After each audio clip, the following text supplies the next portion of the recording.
and gentlemen, the live speaker portion of our program will continue at this time. I'd like to introduce our next speaker, Ashley Kinseth. Ashley S. Kinseth is an international human rights lawyer and recent founder of the nonprofit organization, the Stateless Dignity Project, which works to advocate for the safety and dignity of stateless groups around the world. Ms. Kinseth was living and working as a researcher in both Rakhine and Rohingya villages across the northern Rakhine state in the months leading up to the 2017 massacres. And she was overseeing village research in Mungdaw, which would become the very epicenter of the atrocities just as the crisis began. Her work now focuses primarily on the 2017 Rohingya genocide and the statelessness and refugee issues, with particular emphasis on proving genocidal intent under international law. On these topics, Ms. Kinseth has published in the Washington Post, Al Jazeera, the Dhaka Tribune, and Oxford's Tea Circle, and has spoken at related conferences and events, including at the National Assembly in Paris and the University of Ottawa. She previously worked with various INGOs, including the UN Office on the Prevention of Genocide, the Carter Center, and the International Senior Lawyers Project. She obtained her law degree from Columbia Law School, her master's in human rights from the Middlebury Institute of International Studies, and her individualized bachelor's from New York University. She is also the former editor-in-chief of the Columbia Human Rights Review, the top-ranked human rights legal journal in the world. Ladies and gentlemen, Ashley Kinseth.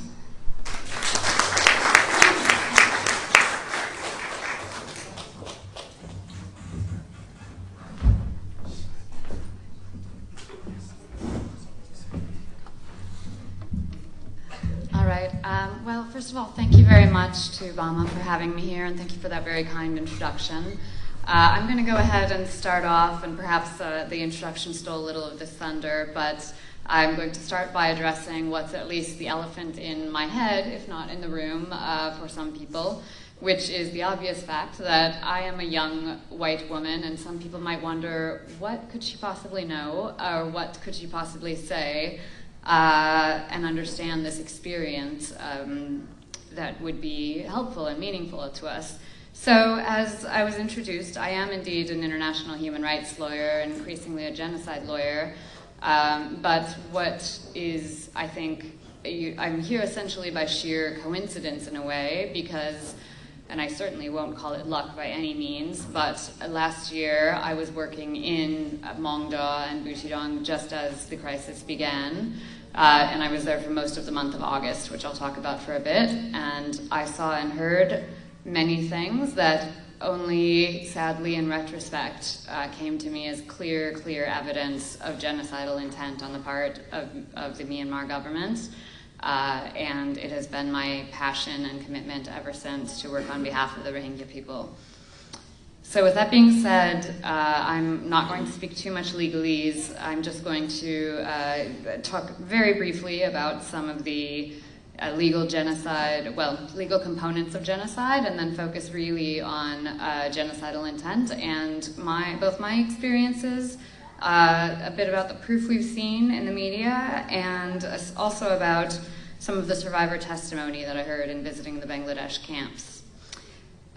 So first of all, according to the UN Genocide Convention, it's contrary to popular belief. People seem to think that for something to be genocide, it needs to be the equivalent of the Holocaust, which is not at all the case. That's a popular belief among civilians, the average person, especially Americans, but it's not at all the case. Actually, there's simply 5 criteria. 4 criteria. They must commit any of 5 genocidal acts, not all of them, but any. And as the UN recognized recently on the aforementioned report, fact-finding mission report, they found 4 genocidal acts, which is exactly what I stated myself last October in my Al Jazeera article. Second, it must be a group, and the Rohingya are clearly a group. It must be a national, ethnical, racial, or religious group, and they clearly fit many of those definitions. And it must be an attempt to destroy in whole or in part the ethnic group. So I think those criteria are all very easily met, and they're usually not something that any government argues about. But the one thing that governments across the world, and especially the United States, love to use repeatedly and have done ever since the Holocaust, ever since we said never again, is to deny that we can know what the intentions were of the government, that we can deny that there was true genocidal intent. It's the biggest cop-out that's ever used, and it's used repeatedly because countries seem to believe that by using the G word, by saying genocide, it means they must intervene, which in a way is what the law indeed says. And they're afraid to do that in countries where they don't have personal interests or where they don't feel an affinity. For example, we intervened in Bosnia, but they were other white people, Europeans, who Americans say felt more akin to. And Americans are not very well aware of what's going on in the world. And so anyway, when we don't have personal interests, most of the world does not like to get involved. So that's why I think, another thing that I'll say is the reason that governments use this is because it is hardest to prove legally. It's a classical problem, actually, in law in general, in criminal law, to prove what's called mens rea, which basically means a guilty mind or a state of mind. So it is the hardest to prove, and that's why it's so easy for governments to say this and get away with it. That's why it makes it the most critical thing to advocacy work, both of me and of my organization, because we must convince the media to start recognizing this, we must convince the public to start using this word, and in turn, to place pressure on governments to use the word. And I'm very encouraged and heartened by Canada's use as the first major country to unanimously use the dreaded G word, and I really, really hope that they will continue to take the moral lead on this issue. Thank you. Thank you. Thanks very much. That's my dear friend from law school, so thank you. In any case. So let me start by just talking a little bit about some of this evidence of genocidal intent.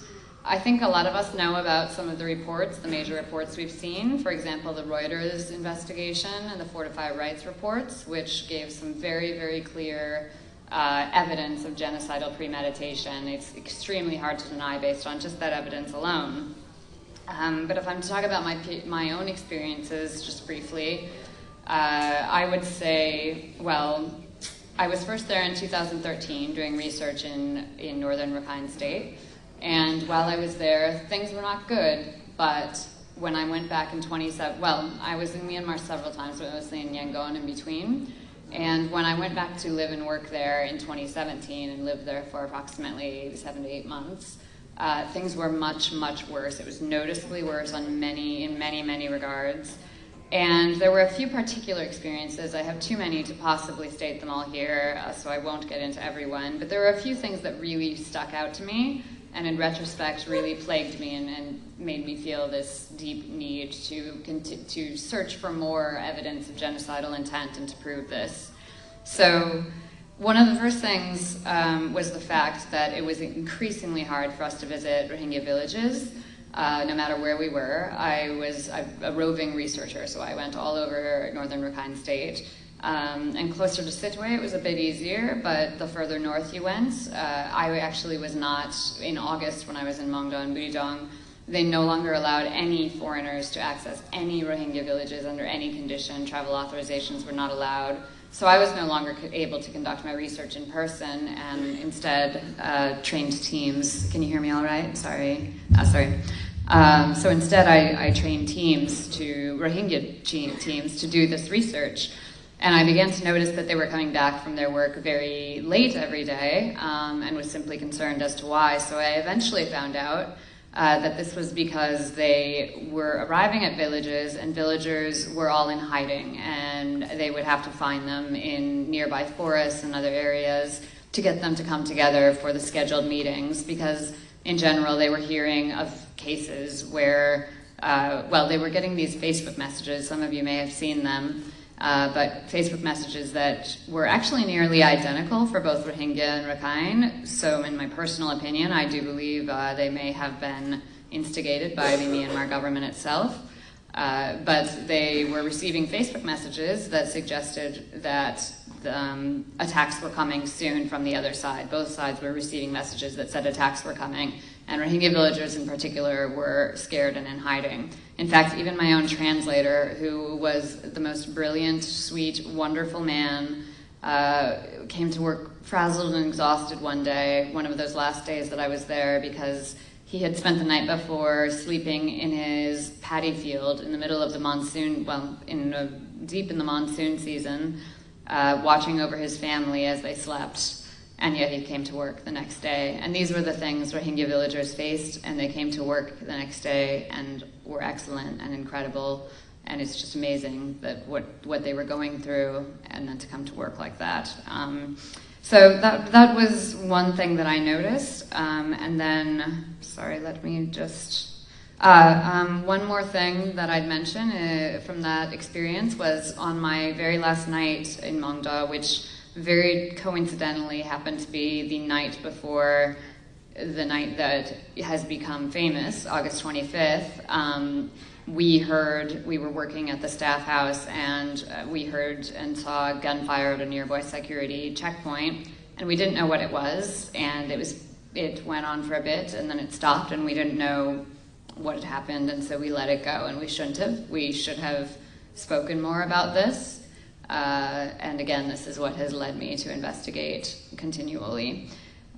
So beyond that, I've heard a lot from acquaintances too, because I've sought out a lot of information about this, fellow field workers.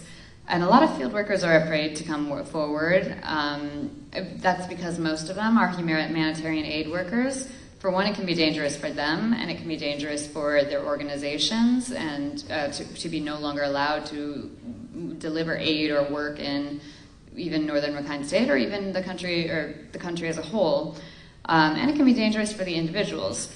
So very few field workers are willing to come out and speak about this. But I, on the other hand, am a lawyer, and I think my organization may think twice before they ever hire a lawyer again for this kind of position.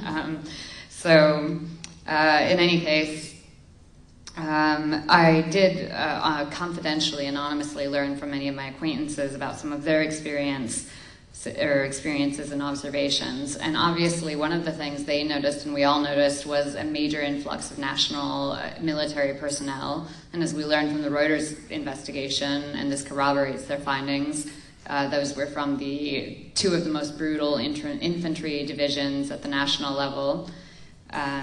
So people were aware and noticed that and concerned by it. And one of the most troubling things to me, although I will get to the very most troubling, but one of the very troubling things to me was that one of my colleagues on August 19th saw a truckload of crates of landmines arriving in Mongda town, right in Mongda town. And I think that's especially interesting because it's interesting and disturbing, because landmines, that is no preparation for counterinsurgency. Landmines have no ability to distinguish between civilian and combatants, essentially, and their destructive capacity can last decades. So they're really designed to target fleeing civilians in this case, I believe.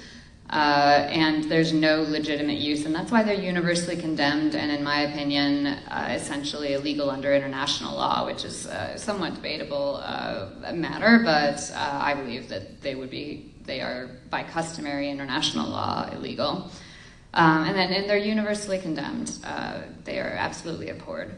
But finally, I would say that the most disturbing story I heard was most disturbing story of a premeditated evil that is just beyond belief to me, was a story I heard from a group of villagers when I visited the Rohingya camps. And that was from a group of villagers who also wished to remain anonymous, most of them, who lived in a village just south of Mongda and Buridong. And for about 45 days before August 25th, actually before August 27th, when their village was attacked, their village was enclosed with barbed wire all around it, and they couldn't enter or leave in any way. They had no access to food, no access to any basic needs whatsoever. And they eventually they were convinced they would starve to death. They told me literally, quote, "We were sure we would starve to death." And they resorted to eating leaves, and 2 people did die of starvation.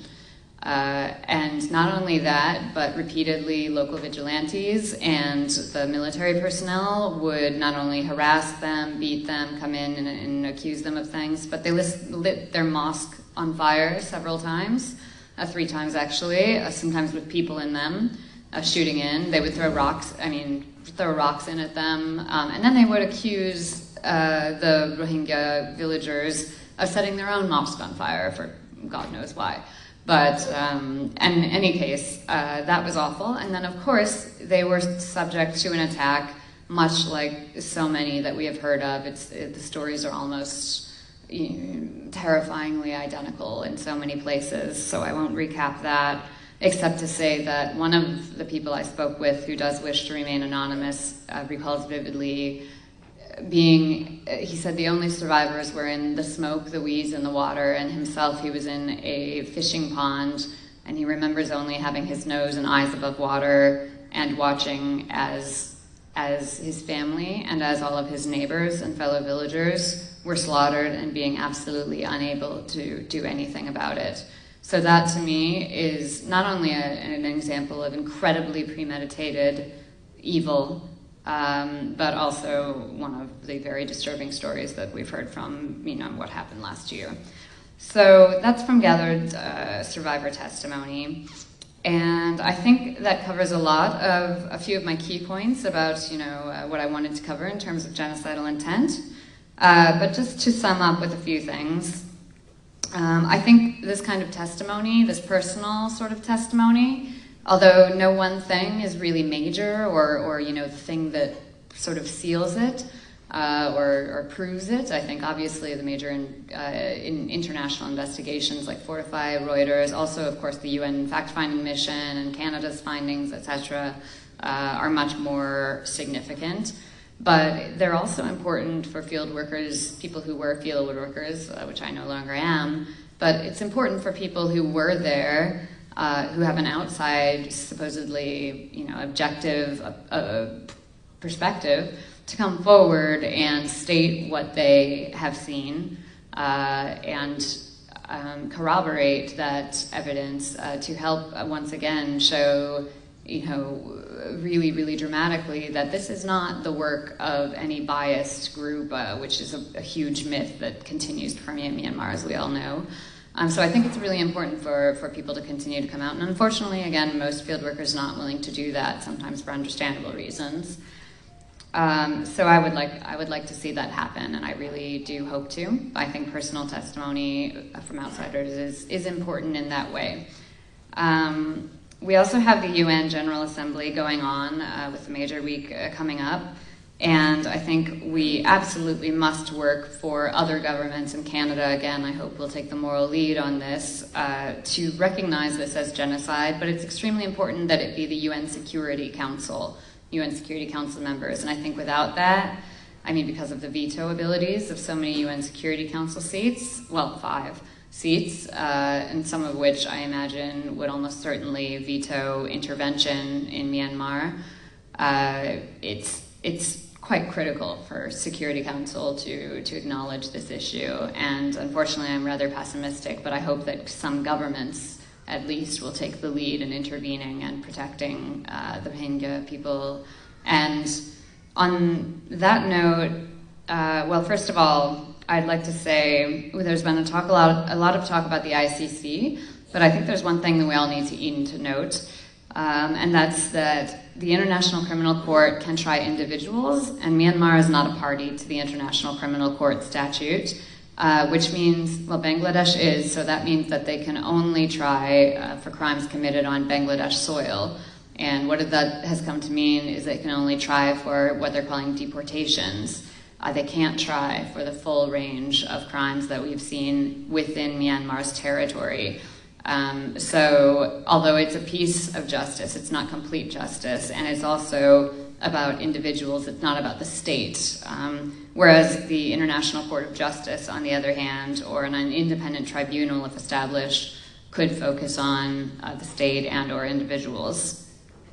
Finally, the last thing that I would like to say is that, first of all, I recognize that my own ancestors have committed absolutely horrible crimes, from slavery to the genocide of Native Americans, to colonialism and carving up the world in ways that continue to create conflict across the world. And I do realize that I benefit from certain privileges as a result of that. But that also makes me feel a very strong need to do my best to elevate the voices of people who are in situations where they are not permitted or allowed or able to elevate their own voices. So to me, I don't want to speak for what should happen for the Rohingya. My only desire is to elevate the voices of the Rohingya people themselves. And with that in mind, protected return to the protected homeland is my highest priority.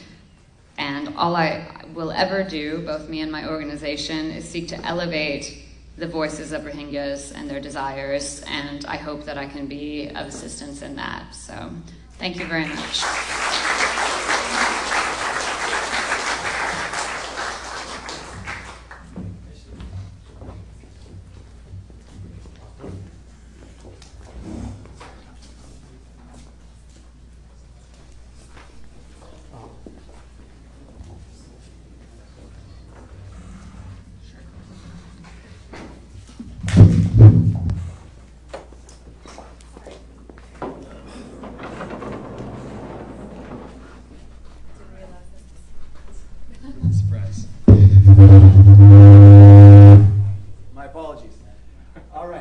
Once again, we're going to present our speaker with a certificate of appreciation for her support of the cause. Thank you very much.